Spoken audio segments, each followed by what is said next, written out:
My name is Guadalupe, and at 67 years old, I finally sold my construction company for millions after 4 decades of backbreaking work. I purchased my dream beach house in Clearwater, Florida 2 weeks ago, ready to enjoy the peaceful retirement I had earned. Then my son Adam called last night. "Dad, move to the guest room. We are bringing my wife's whole family to stay. If you don't like it, I heard there is a nursing home down the street." I felt like someone had punched me in the stomach. Where are you watching from today? Hit subscribe to find out how I handled this family betrayal that left everyone speechless. I was born to immigrant parents who came to America with nothing but hope and determination. Growing up in a small apartment in Phoenix, Arizona, I watched my father work 3 jobs to keep food on our table. From him, I learned the value of hard work and sacrifice. I promised myself that one day, I would build something meaningful with my own 2 hands. At 22, with only $800 to my name, I started my own construction business. Those early years were brutal.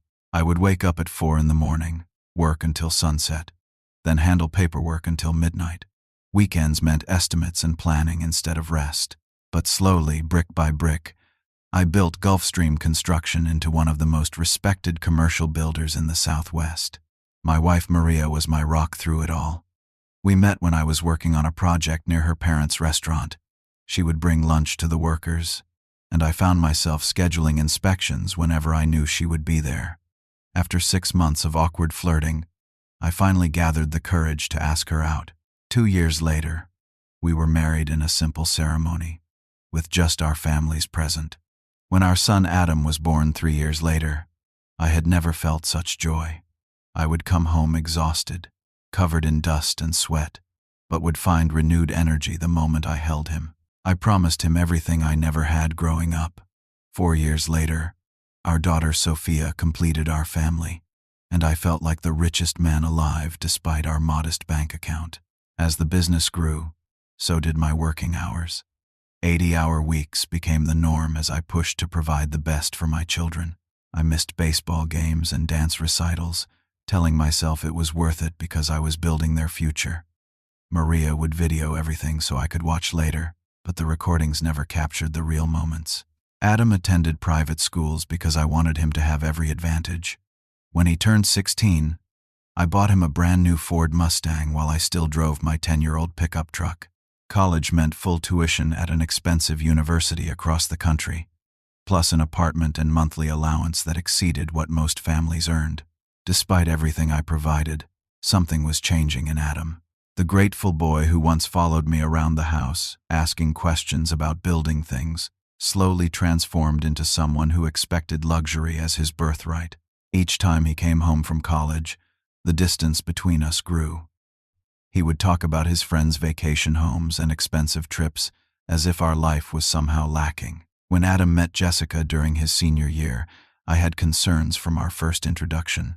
She came from money, old money as they say, and looked at our home with barely disguised disdain.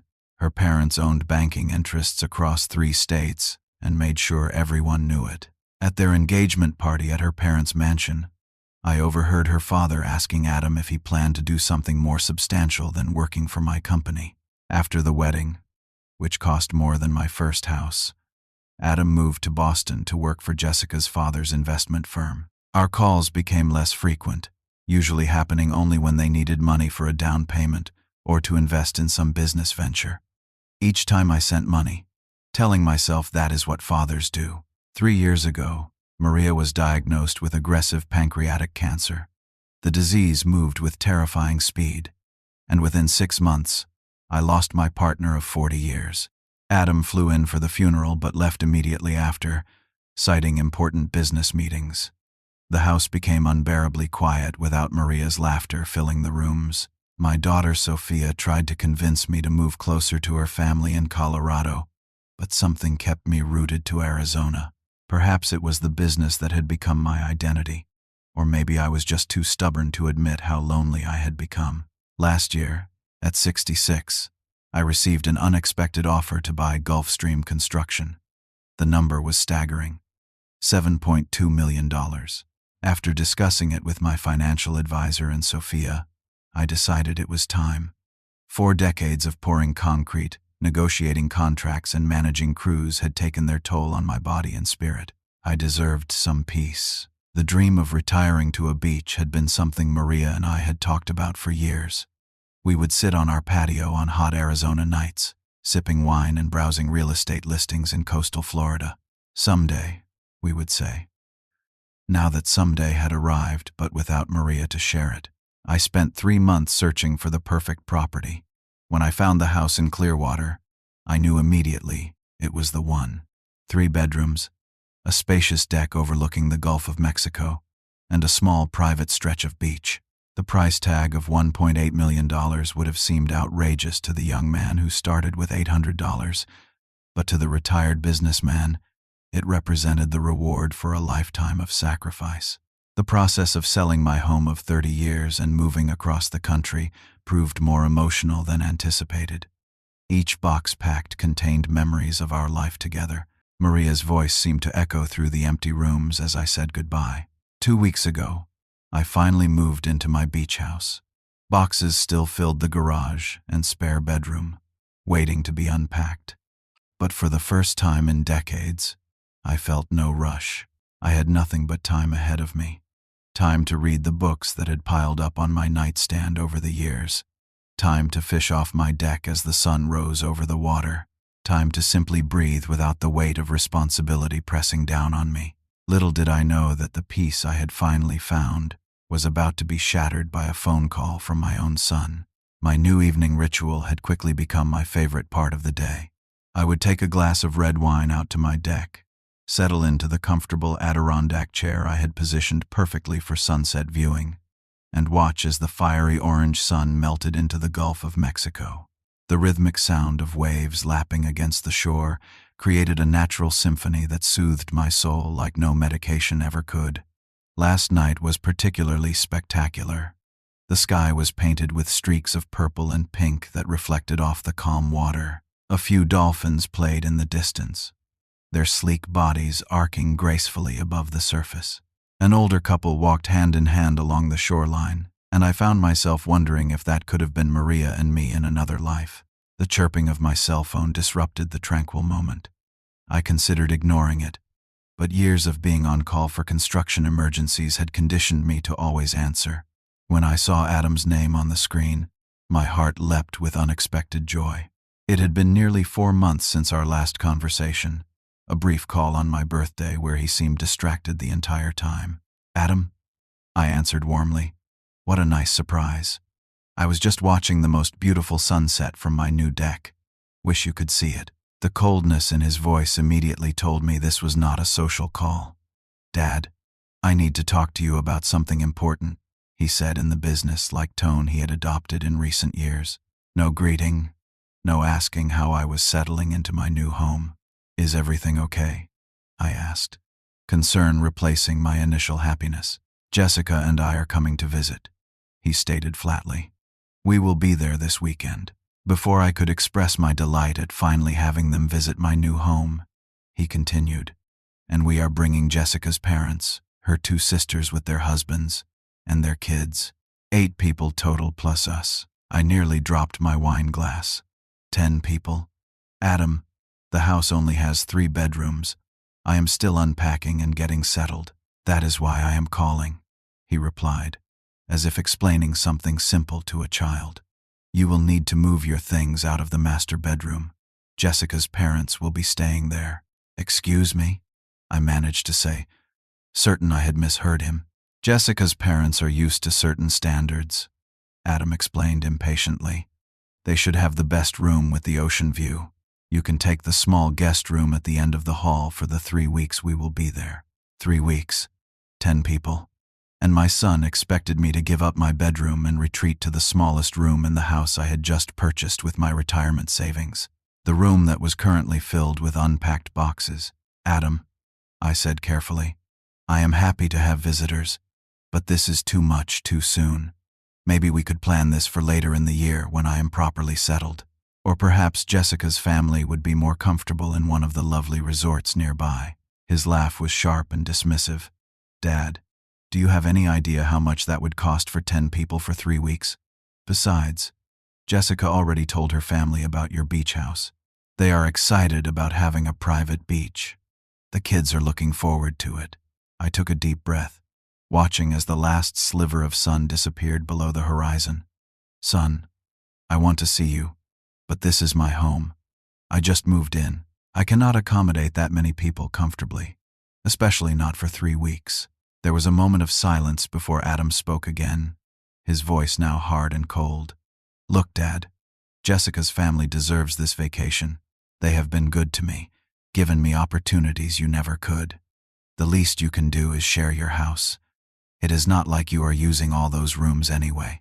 The casual cruelty of his words stung worse than any physical blow. Adam, this is not about the rooms. This is about respect. You cannot just inform me that 10 people are descending on my new home without even asking if it works for me. If you do not like it, he said, his voice dropping to a near whisper that chilled me to the core. I heard there is a nursing home down the street. Maybe it is time to consider that option instead of rattling around in that big house alone. The threat hung in the air between us. My own son was suggesting I belonged in a nursing home if I did not comply with his demands. The beautiful evening suddenly felt cold and dark. I have to go, I said quietly. We will talk more about this tomorrow. I ended the call before he could respond, before he could hear the crack in my voice. I sat in the darkness for hours, the empty wine glass forgotten in my hand. How had we arrived at this point? Where had I gone wrong as a father? The waves continued their endless dance against the shore, but the sound no longer brought comfort. Sleep evaded me that night. I tossed and turned, replaying the conversation with Adam over and over. Each time, his words cut deeper. Jessica's family deserves this vacation. As if I deserved nothing. As if the decades of sacrifice for him meant nothing. When dawn finally broke, I made my way to the kitchen and brewed a pot of strong coffee.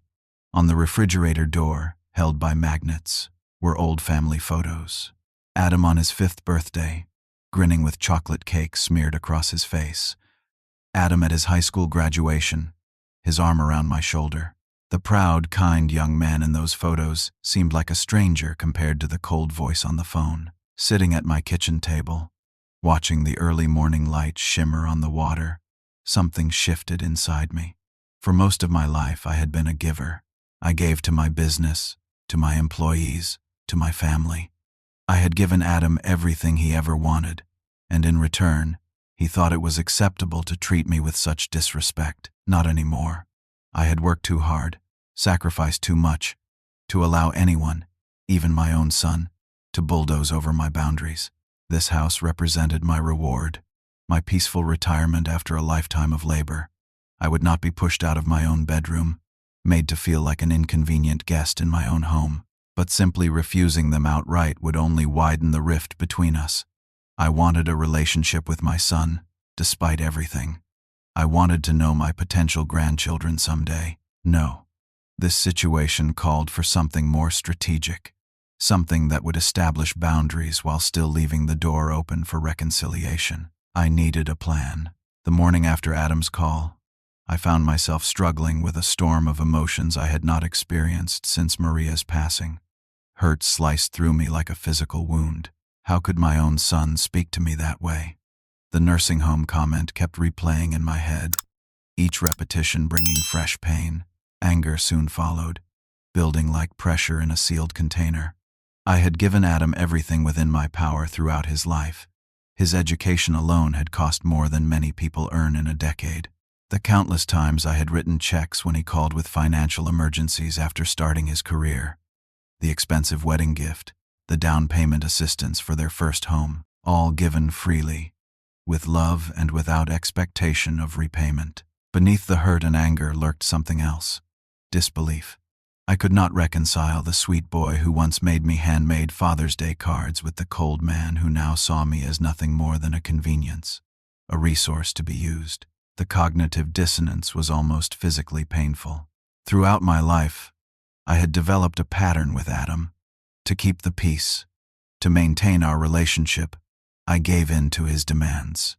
When he was a teenager and wanted a more expensive car than we had agreed upon, I relented after his week-long campaign of silent treatment and slammed doors.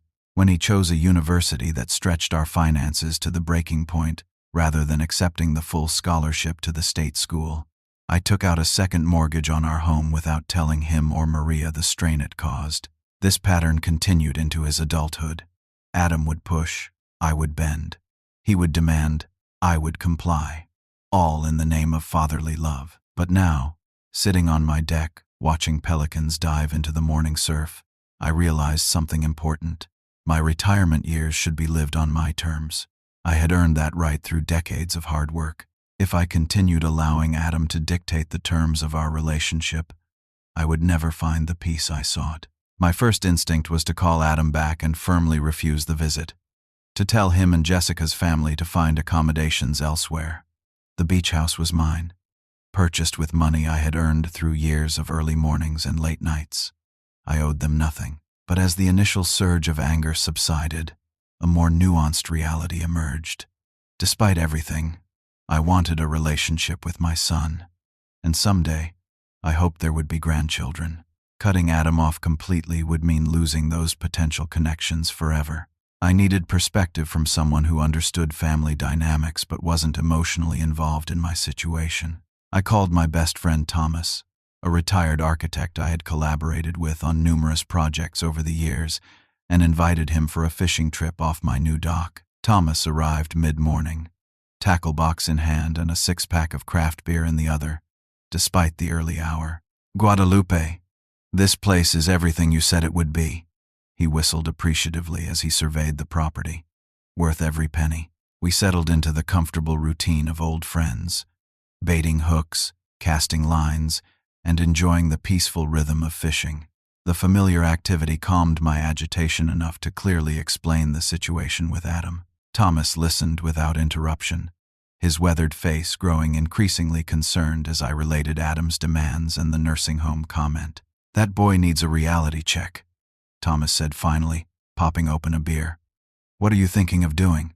I sighed, watching my fishing line bob in the gentle waves. "That is why I called you. Part of me wants to tell him absolutely not. Find a hotel.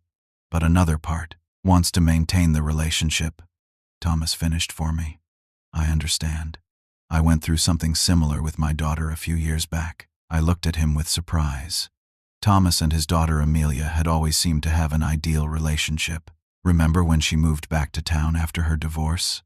Thomas continued. "She assumed she and the kids would move in with me indefinitely. No discussion. Just expected I would rearrange my life to accommodate them." "What did you do?" I asked, realizing I had never heard this story. "I established boundaries while maintaining dignity," he said thoughtfully. "I helped her find and finance an apartment nearby. Made it clear I was there to support her, but not at the expense of the independent life I had built. It was rocky for a while, but now our relationship is stronger than ever because it is built on mutual respect." Thomas's words resonated deeply. Boundaries with dignity. Not burning bridges, but also not allowing myself to be walked over. "You need to find a solution that preserves your self-respect while leaving the door open for a better relationship in the future," Thomas advised. "Something that sends a clear message without declaring war."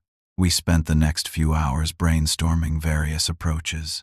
Each scenario we discussed felt either too confrontational or too accommodating. I needed something that would make my point crystal clear without severing the relationship entirely. As we were packing up our fishing gear, unsuccessful in catching anything but successful in emptying the six-pack, the seed of an idea took root in my mind. "What if," I said slowly, "I surprised them with alternative accommodations? Something so nice they could not reasonably object?" Thomas raised an eyebrow. "Go on. I could make reservations for them at a luxury resort, pay for everything, make it seem like a generous gift rather than a rejection.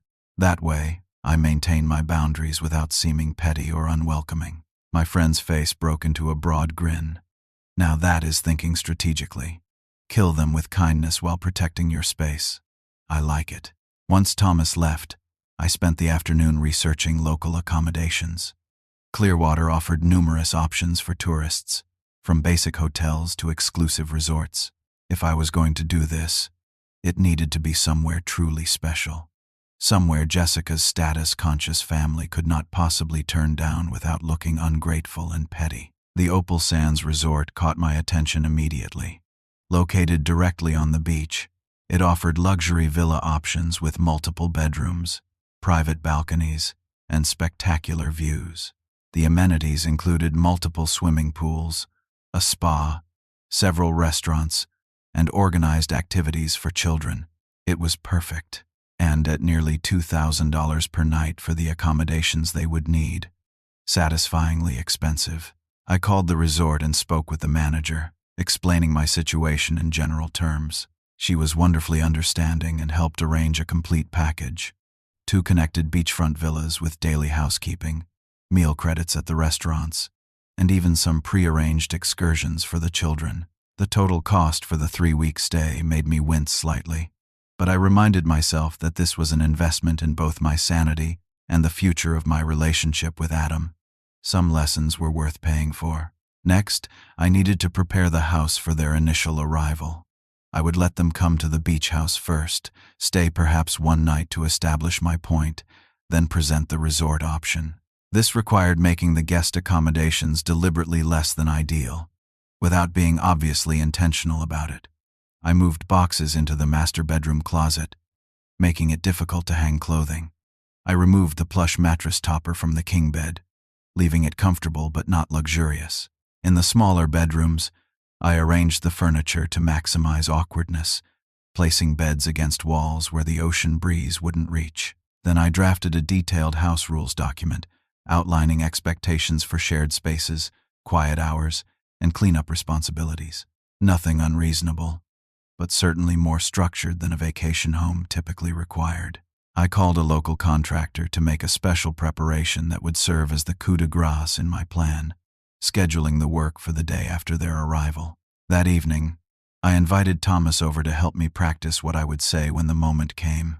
We role-played various scenarios, preparing for potential resistance or emotional manipulation from Adam or Jessica's family. "Remember," Thomas said before leaving, "you are not the bad guy here. You are simply refusing to be treated disrespectfully in your own home. Stay calm, stay firm, and do not get drawn into arguments or guilt trips." I slept better that night than I had since Adam's call. For the first time in our relationship, I was not allowing myself to be cast as either villain or doormat.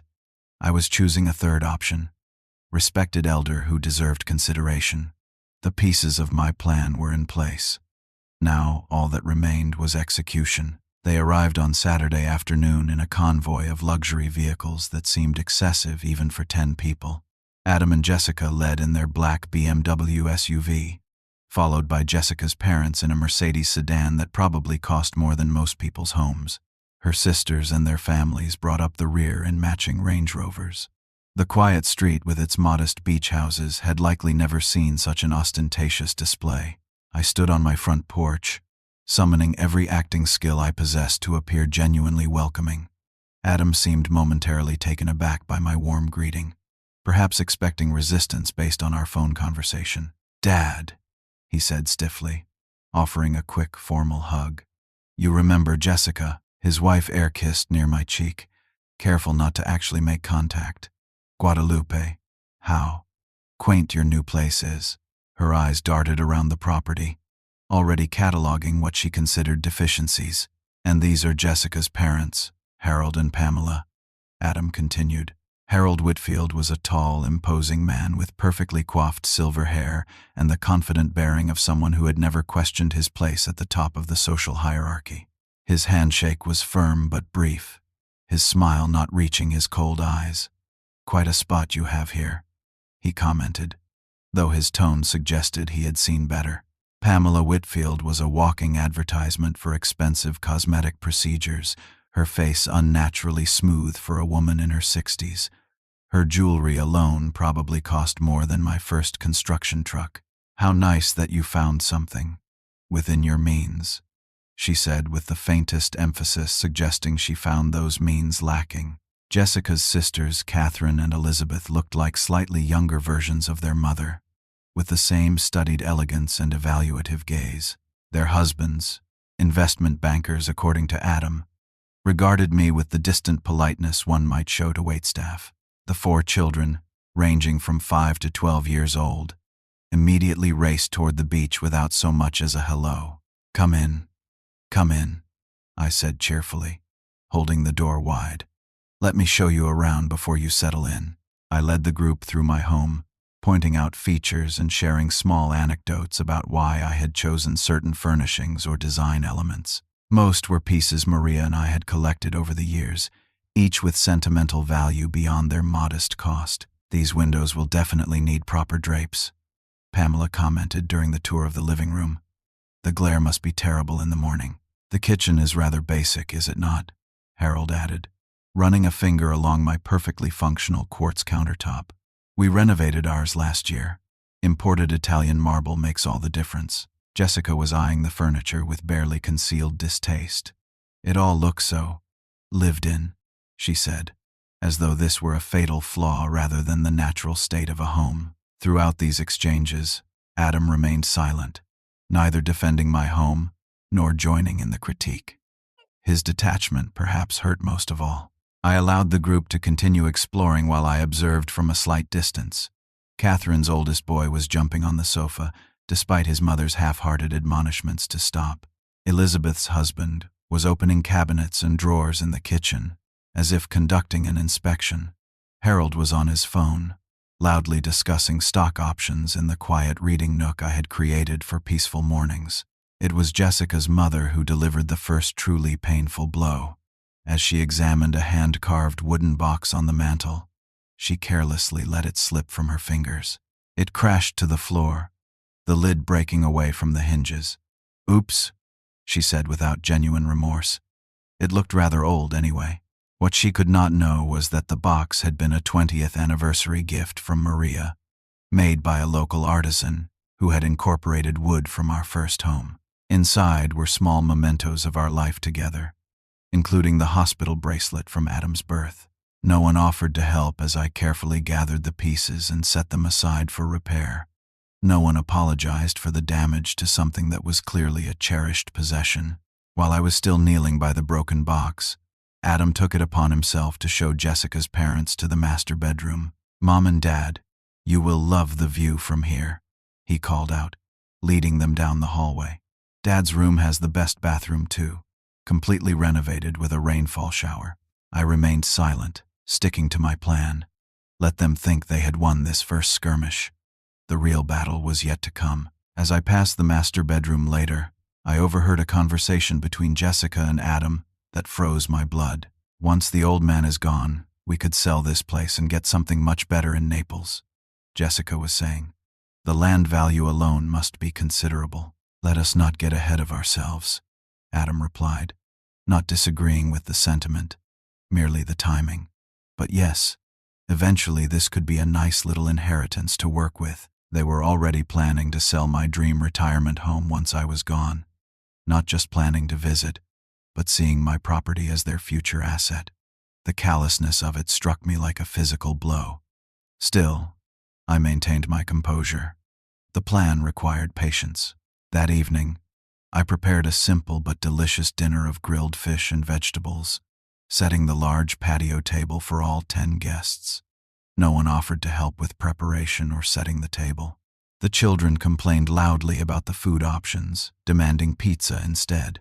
Jessica's father made a show of bringing bottles of expensive wine from their car, implying my modest selection was inadequate. As we sat down to eat, Adam cleared his throat importantly. "So, Dad, we have figured out the sleeping arrangements. Mom and Dad Whitfield will take your master suite, of course. Jessica and I will take the blue bedroom.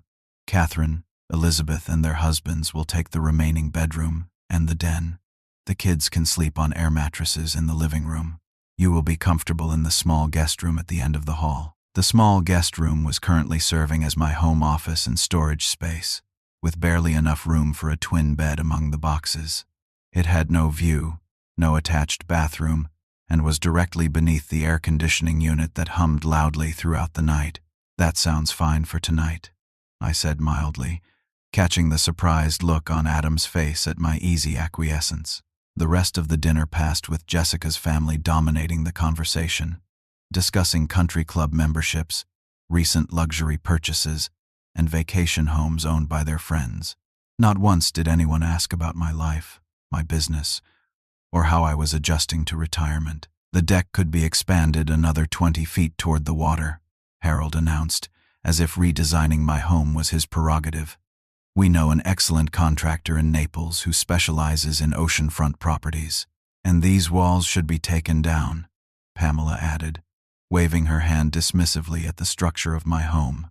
Open concept is so much more current. The children need a proper play area, Catherine chimed in. Perhaps that reading nook could be converted during our stay. They continued carving up my home verbally, each suggestion more invasive than the last. Through it all, Adam nodded in agreement, occasionally looking to me as if expecting grateful acceptance of their expertise. After dinner, I excused myself, claiming I needed to prepare my temporary sleeping quarters. In the privacy of the bathroom, I looked at myself in the mirror, taking deep breaths to maintain my resolve. The man looking back at me was not the pushover Adam had grown accustomed to. This man had built a multi-million-dollar business from nothing. This man deserved respect. Tomorrow would bring the surprise I had planned. Tonight, I would allow them one night of believing they had the upper hand. It would make the reversal all the sweeter. Sunday morning brought chaos to my once peaceful home.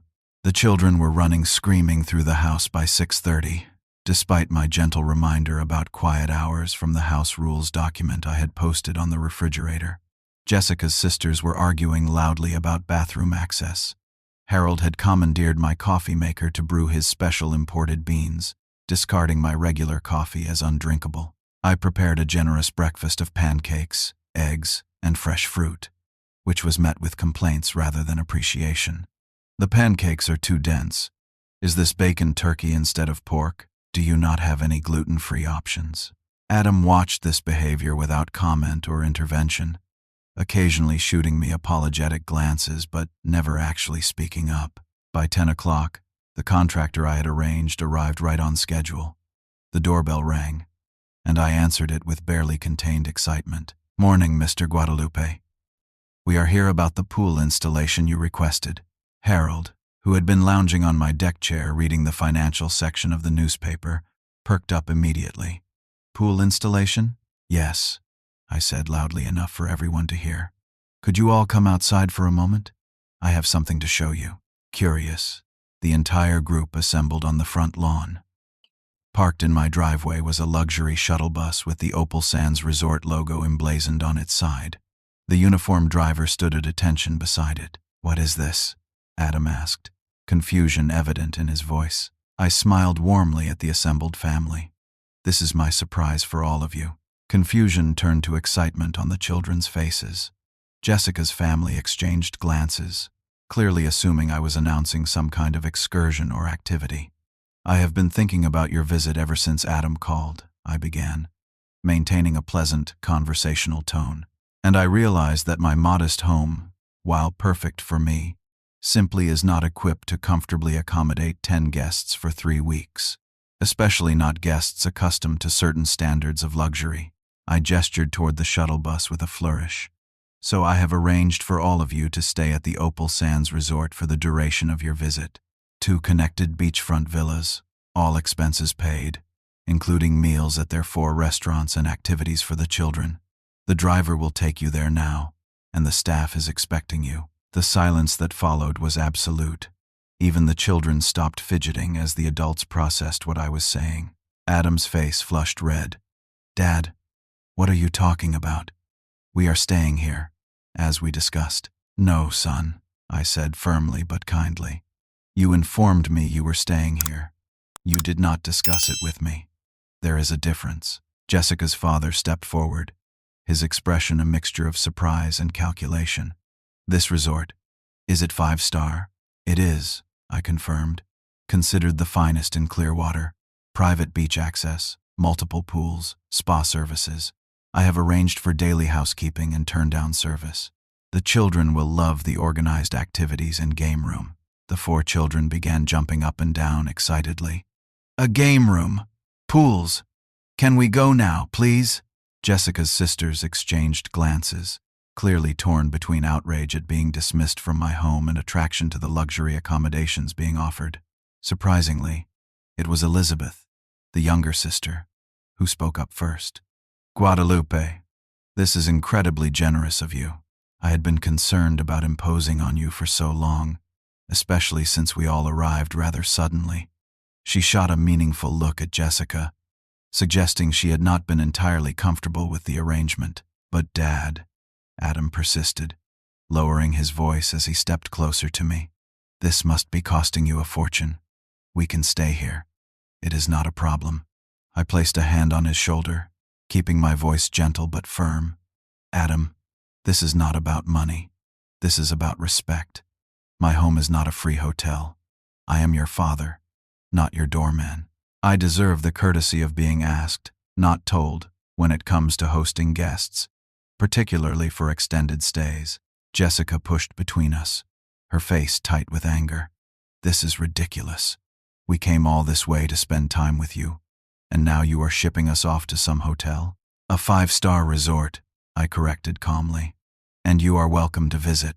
We can have dinner together, spend days on the beach, but at night, you will return to accommodations better suited to your needs and expectations.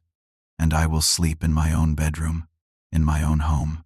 The children were now tugging at their parents' hands, begging to see the resort. Harold and Pamela were engaged in a hushed conversation, with Harold repeatedly mentioning the spa. "I do not understand," Adam said, genuine confusion in his voice. "Why are you being so difficult about this? It is just a bedroom." I looked my son directly in the eyes. "It is not just a bedroom, Adam. It is about being treated with basic respect and consideration. When you called to tell me, not ask me, that I should move to the small guest room so Jessica's parents could have my bedroom, what message do you think that sent?" Before he could answer, I continued, "And when you suggested that if I did not like it, there was a nursing home down the street, how do you think that made me feel?" Adam had the grace to look ashamed, his eyes dropping to the ground. "I did not mean that the way it sounded." "I think you did," I said softly, "and that is why this arrangement is necessary. I love you, son. I always will. But I will not be disrespected in my own home, not even by you." The driver, who had been professionally pretending not to hear this family drama, stepped forward. "Sir, if the party is ready, we should depart to ensure check-in before lunch." Jessica's mother, ever practical about maximizing luxury experiences, made an executive decision. "Well, I for one think this is a wonderful solution. Harold, help the driver with the luggage. Children, get in the bus. Adam, Jessica, stop arguing and be grateful for your father's generosity." Her tone made it clear she had decided the resort was preferable to my home anyway, allowing her to save face while accepting the new arrangement. Within 20 minutes, suitcases were transferred from luxury cars to the shuttle bus. The children were already aboard, pressing their faces against the windows in excitement. Jessica's sisters and their husbands followed, then her parents. Adam and Jessica stood with me in the driveway, the last to board. "Dad, this is not necessary." Adam tried once more. "We can work something out." "This is the something I worked out," I replied steadily. "Visit any time. Call before you come. We will have dinners, beach days, whatever you like. But at night, you return to the resort, and I sleep in my own bed." Jessica pulled at Adam's arm. "Let us just go. Your father has made his position clear." The bitterness in her voice suggested this would not be forgiven quickly. As they turned to board the bus, Adam paused and looked back at me. "You have changed, Dad." I smiled genuinely for the first time that morning. "Yes, I have. I am setting healthy boundaries. It is something I should have done years ago." The shuttle bus pulled away from my driveway, carrying my son and his extended family toward their luxury accommodations. As I watched it disappear around the corner, I felt a complex mixture of emotions. Sadness that our relationship had reached this point, relief that I had stood up for myself, and hope that perhaps, just perhaps, this would be the beginning of a more balanced relationship with my son. I returned to my blessedly quiet home, straightened the disorder left by my brief guests, and reclaimed my master bedroom. The peaceful sound of waves against the shore once again filled the space, no longer drowned out by demands and complaints. I had survived the confrontation and executed my plan perfectly. Now I would wait to see what happened next. The silence that filled my house after the shuttle bus departed was the sweetest sound I had heard in days. I walked through each room, straightening furniture, picking up discarded towels, and reclaiming my space.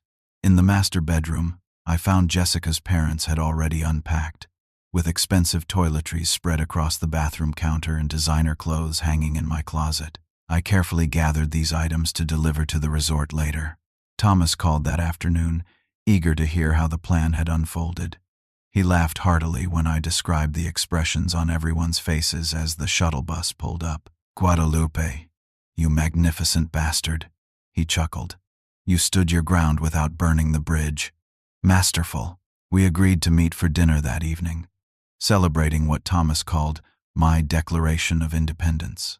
Over steaks at a waterfront restaurant, I confessed to feeling both victorious and sad. I should not have had to resort to elaborate schemes to be treated with basic respect by my own son, I said, swirling the bourbon in my glass. Thomas nodded sympathetically. "True, but you played the hand you were dealt with dignity. The ball is in Adam's court now." The resort manager called the next day to inform me that the Whitfield party had checked in without incident and seemed pleased with the accommodations, though Mr. Adam mentioned several times that this was an unusual arrangement, she added diplomatically. The following week passed peacefully. I established a new retirement routine: morning walks on the beach, afternoon reading on my deck, and evenings spent either with Thomas and other new neighbors or watching old movies Maria and I had loved.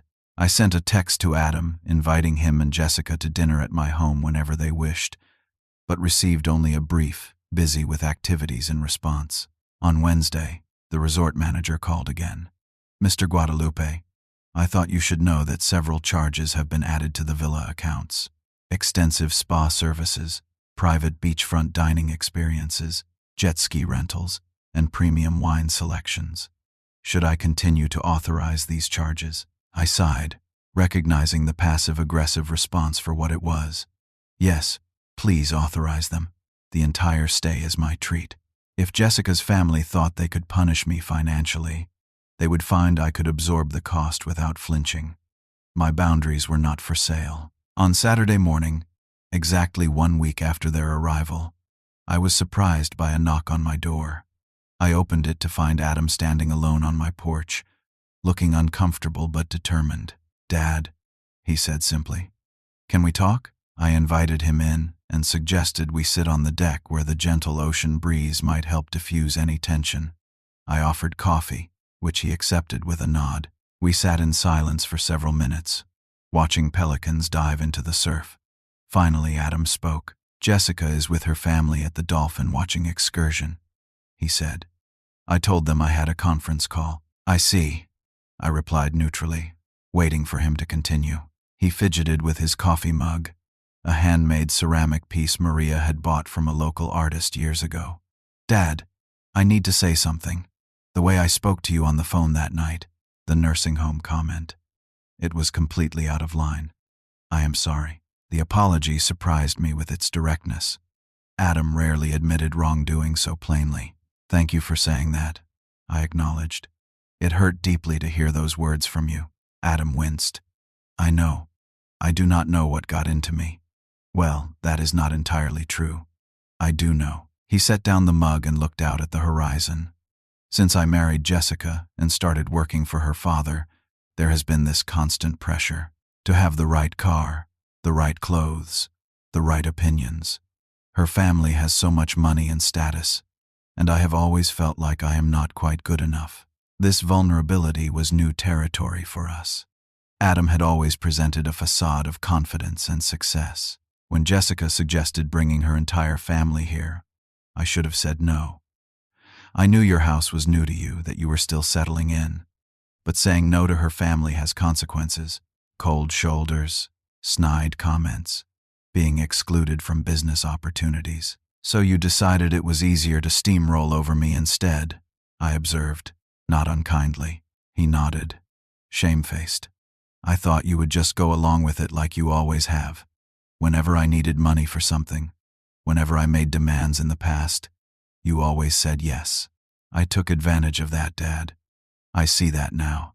The admission hung between us, honest but painful. My father, I said after a thoughtful pause, worked as a janitor in an office building. He would leave home at 4 in the morning and return after dark. His hands were always rough and cracked from harsh cleaning chemicals, but he never complained, never made me feel like his sacrifices were a burden. Adam listened intently as I continued. The one thing he demanded was respect. A man can be poor, he used to say, but he must never be without dignity. When I built my company, when I achieved financial success beyond anything he could have imagined, the lesson about dignity remained. I leaned forward, making sure Adam met my gaze. Money and status are fleeting, son. Self-respect is not.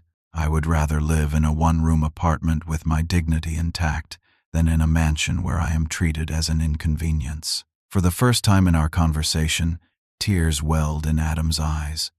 I lost sight of what matters, Dad. The values you and Mom taught me got buried under mortgages and car payments and country club memberships, and your wife's family's expectations, I added gently. Adam nodded slowly. Jessica's family has a different approach too. Everything, really. Money, status, appearances, they are everything. The crazy thing is, despite all their wealth and connections, they are not actually happy. There is always someone with a bigger house, a more exclusive club membership, a more expensive car, and you have been trying to keep up, I surmised. Trying and failing, he admitted. The truth is, Dad, we are not as financially secure as we appear. The fancy car, the designer clothes, the lavish vacations, it is all financed with debt. Jessica refuses to scale back our lifestyle to match our actual income. Her father helps sometimes, but those gifts come with strings attached. This revelation explained much about Adam's increasingly frequent requests for money over the past few years. I had assumed they were for investments or opportunities, not to maintain a facade of wealth. As we talked further, the conversation becoming increasingly honest, Adam's phone buzzed repeatedly with texts from Jessica. They are done with the Dolphin cruise, he explained, checking the messages. Jessica wants me to meet them for lunch at the resort. A moment of decision hung in the air. Adam stared at his phone, then deliberately turned it face down on the table. I would rather stay and talk with you, if that is okay, he said quietly. Maybe we could go fishing off your dock like we used to when I was a kid.